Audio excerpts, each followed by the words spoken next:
నాకు నాకు బేసిక్గా హారర్ ఫిల్మ్స్ని ఊరికే భయపెట్టడానికి ఏదో ఒక రకంగా సౌండ్ ఎఫెక్ట్స్ లేదంటే డోర్ వెనకాల ఎవరున్నారు ఇలా స్లోగా డోర్ తెరుచుకుంటూ అలాంటి సినిమాల కంటే కూడా కథ ఉన్న సినిమాలు చాలా ఇష్టం.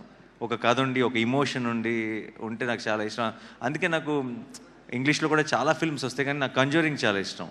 ఎందుకంటే కంజూరింగ్లో ఒక కథ ఉంటుంది. You will relate to that family, you will want to know what happen to them. అలా మన మెల్లగా కథలోకి ఒక ఇమోషనల్ యాంగిల్ కూడా ఇన్వాల్వ్ చేసి చాలా బ్యూటిఫుల్గా తీసుకెళ్లారు towards the climax. So February 20th మీరందరూ కూడా చూడండి. పర్టికులర్గా హారర్ ఫిల్మ్ ఫ్యాన్స్ అయితే కనుక మీరు ఒక 10 మంది ఫ్రెండ్స్ని వేసుకొని వెళ్ళండి. కుదిరితే మీ గ్రూప్లో ఉన్న మీ ఫ్రెండ్స్ గ్రూప్లో ఉన్న పిరుకోళ్ళందరినీ వేసుకెళ్ళండి.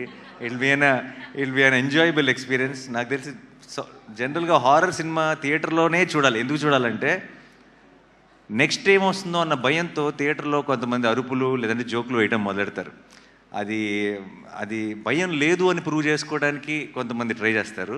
సో ఆ ఎక్స్పీరియన్స్ ఐ థింక్ థియేటర్లో మాత్రమే ఎంజాయ్ చేయాలి. సో February 20th మీరందరూ కూడా వెళ్ళి శబ్దం సినిమాని చూసి మా ఆదిని ఈ టీం మొత్తాన్ని బ్లెస్ చేసి ఒక బ్లాక్ బస్టర్ వాళ్ళ చేతికి ఇవ్వాలని మనస్ఫూర్తిగా కోరుకుంటున్నాను.